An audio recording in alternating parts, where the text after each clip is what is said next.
રાજકોટના વિંછિયામાં પોલીસ પર પથ્થરમારાનો એક કેસ જેમાં કુંવરજી બાબડિયા અને કોળી સમાજના આગેવાનોની કથિત ઓડિયો ક્લિપ સામે આવી છે।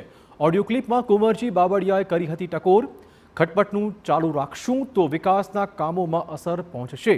પથ્થરમારામાં 84 લોકો વિરુદ્ધ ફરિયાદ નોંધાઈ હતી। એક સાથે 63 લોકો આપણે જામીન કરાવ્યા। ગૃહમંત્રી અને મુખ્યમંત્રી બધું જાણે જ છે કે કેમ કરાવ્યું બધું મેં, આ પ્રકારનો ઓડિયો સામે આવ્યો હતો।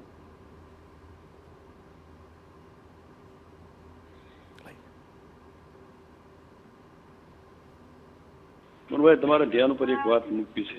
જો આ વિષયમાં જે બનાવ બન્યો ને ત્યારે તમે એના સાક્ષી છો। એ ઘરે 63 ડોર છૂટા થાય જ નહીં। સાંભળો, આપણે કઈ રીતે બધું કરાવરાયું છે ને બધું માંડવાળ કરાવ્યું છે ને એ હવે હું અહીં જાણું છું। એમાં અહીંયા ગૃહમંત્રી અને મુખ્યમંત્રી જાણે છે। એટલે ત્યારે તમારી વાત થઈ તમારો આભાર એમ। જો આપણે આવું કાયમ ખટપટનું ચાલુ રાખવાનું હોય ને તો વિકાસના કામ માટે અસર થશે। અને કોઈ આંબો સરકારની સામે ધૂળ ઉડાડવાથી કોઈ કાંઈ કેસ કોળી ઉપરથી પાછા ખેંચાય જાય એવું માનતા નહીં। હવે તો જે થાય હવે તો આવડા કરે એમાં હું કરી દઈશ। ના ના, તમે તમારા સપોર્ટ થી આ બધું થાય। સાંભળો, કરશે એમાંથી બગડવાનું। સાંભળો, એમાં મને કાંઈ રાજકીય નુકસાન નથી થવાનું। મારે 2.5 વર્ષ કાંઈ લોકસભા અને તમે ત્યાં સંમેલન કરો કે મારી સામે ધૂળ ઉડાડો એટલે કેસ પાછા ખેંચાય એમ માનો તમે? સંમેલન એના માટેનો રસ્તો હોય।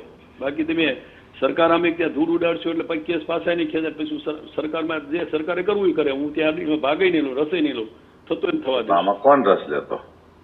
તમારે લેવાના હોય બીજા મંત્રી તરીકે સાહેબ તમે જવાબદારી હોય કે ભાઈ મારી જવાબદારી જરાય નહીં। સાંભળો, તમે મારી સામે ધૂળ ઉડાડો બધા અને પાછા જવાબદારી મંત્રી છે નહીં હોય। જેમ તમારી મનુભાઈ છૂટા થયા હોય ને તો અમે તમને કીધું એટલા માટે જામીન મળ્યા।